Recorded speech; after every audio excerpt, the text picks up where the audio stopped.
जय जगन्नाथ आपण मानक प्रज्योतिष को स्वागत। देखंतु एबे मु देखिली समस्त मन रे डाउट रोचे जे मकर संक्रांति आमर केबे जनवरी 14 ना जनवरी 15। देखंतु आज शुक्रवार, आज हूँ 13 तारीख, काली 14 तारीख, पहरदिन 15 तारीख, रविवार कि सोमवार।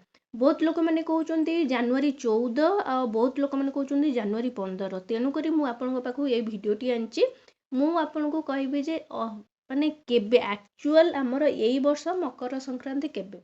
देखंतु सबु वर्ष आमर मकर संक्रांति जनवरी 14 तारीख पड़े, किंतु यही वर्ष टिके अलगा पड़ची। देखंतु मु आपनको असली खड़ीरत्न पंजिकार ही देखई दउची पूरा शूट करिकिना लिखाई जनवरी 15 तारीख सोमवार दिन आमर मकर संक्रांति, उत्तरायण बंदापना ता सहित पोंगल पर्व मध्य प्रति माने पूजा करा जाउची। आम मानक पई मकर संक्रांति हेली बाहर एई मकर संक्रांति एमती गोटे पर्व अछि सबु देश रे माने सबु राज्य रे तांकर अन्य ना थाए, तो सेई नाम अनुसार तांकर पूजा पर्व करा जाउची। आम जेमती मकर संक्रांति तो साउथ साइड रे सेमती पोंगल पर्व, तो नॉर्थ साइड रे आमर उत्तरायण पर्व, तो यही बारी भाव में पूजा करा जाउची।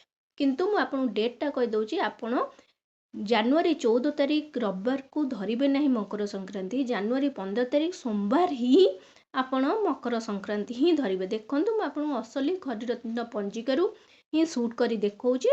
तेणु मु आपन कहि दउची देखंतु मकर संक्रांति आमर जनवरी 15 तारीख से दिन आपण बेलो खाइबे नहीं।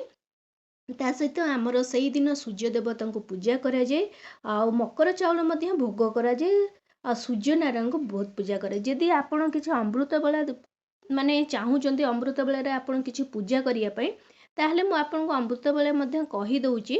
देखंतु आपण जदि भोरु 7:54 मध्य पूजा कर परिबे, ताहले आपण गोटे अमृत बेला सही समय रे रहूची, माने भोरु आपण 7:54 मध्य ने, तापरे आपनकर सकाळ 10:51 रु आपणकर रोचे 1:04 मध्य, अपराह्न 1:04, तो से मध्य गोटे रोचे, तापर 3:07 रु 4:54 मध्य गोटे रोचे, आउ रात्रि रे रोचे 8:56 रु 9:48 मध्य।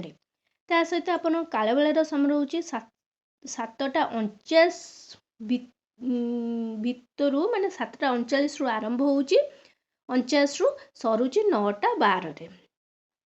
एटा हैला शुभ बेला आउ आपणकर काल बेलार गोटे मुहूर्त। मु आपन कहीदेली, आपन जदि एई समय जेहेतु संक्रांति बहुत लोक मैंने पूजा करथांती, सेटा भी गोटे जिनस रोची। ता सहित आ गोटे जिनस रोची जे एटा गोटे बहुत बड़ दिन, तो यही दिन रे बहुत किछि शुभ कार्य भी करा जाए। आपन ए शुभ मुहूर्त रे मध्य कार्य किछि आरंभ करि परिबे। मान्यता अच्छी जे यही दिन रे माने मकर संक्रांति दिन भगवान सूर्य कौन करथिले, तांको पुत्र माने शनि देवता पाखु तांको घर को आसीथिले, तो सेथिपाई यही दिन को बेसी महत्व धरा जाउची। कारण शनि देव यही दिन रे मकर माने मकर राशि रो स्वामी सीए, तो मकर राशि रो माने से स्वामी बोली, तो सूर्य देव यही दिन मकर राशि रे प्रवेश करथांती। तेणु करी यही दिन को आमर मकर संक्रांति मध्य कहउचंती। ता सहित देखंतु मु आपन किछिटा कथा कहूची जोटा आपन को बहुत आगरे काम दब। जेमती कि मकर संक्रांति रे कौन कले आपन किछि दोष जदि रहुची तो केमिति दूर हब, तो मु आपन कहूची देखंतु।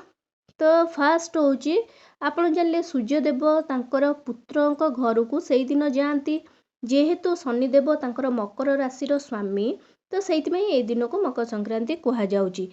जदि आपन ए मकर संक्रांति दिन रे आपण जेते स्नान करचंती, गाधेबा को जाउचंती, सेई पानी आपण कला राशि सहित जदि गंगा जल मिसई आपण गाधेइले, तो स्नान कले, ताहले आपण को कुंडली रे आपण को जातक घरे जदि किछि ग्रह दोष रही थाए, तापरे तो से दोष सब आपण दूर हब। ता सहित सूर्य देवता मध्य आपणकर अशेष कृपा मध्य लाभ करि परिबे। ता सहित आपण जदि यही दिन पवित्र गंगा नदी रे मध्य स्नान करि परिबे, ताहले आपणकर मोक्ष प्राप्ति मध्य हेइ जिवो। ता सहित यही दिन आपण जदि माने सबु देवदेवता को मध्य पूजा करिवे जदि, तो पूजा कले मध्य आपणकर दोष मध्य बहुत किछि दूर हेइ परिबो। ता सहित आपण गंगा जल रे स्नान कर सारला परे आपण जदि किछि दान करले, कि आपण घरे मध्य स्नान कर सारा पर गंगा जल टिके आ कला राशि पके माने स्नान कर सारा पर आपण घरे जमती पूजा कले तो पूजा कर सारा पर आपण जदि दान कले दान जेकोसी जिनस दान करंतु आपण जमती कला राशि दान करें कि वस्त्र दान करें कला राशि लड्डू दान करें ना आपण कमल हो जेकोसी कि आपण घी हो कि देखंतु सूर्य देवता को बेसी प्रिय होची नाली जिनस आपण नालीर फूल नाली चंदन तो जेकोसी नालीर मिठा मध्य आपण दान करें आपण को खुशी अनुसार जेकोसी जिनस मध्य जदि आपण दान करचंती ताहाले मध्य बहुत भल ए दिन कारण ए दिन रे पूजा कले आपणकर शनि देवता दोषरु मध्य मुक्ति पाइबे ता सहित सूर्य देवतांकर मध्य अशेष कृपा मध्य लाभ करिवे। आशा करछि वीडियोटी आपन बहुत पसंद आस्तिबो जदि आछि ताहले एई चैनल को जल्दी करी लाइक शेयर एंड सब्सक्राइब कर दियंतु। नमस्कार।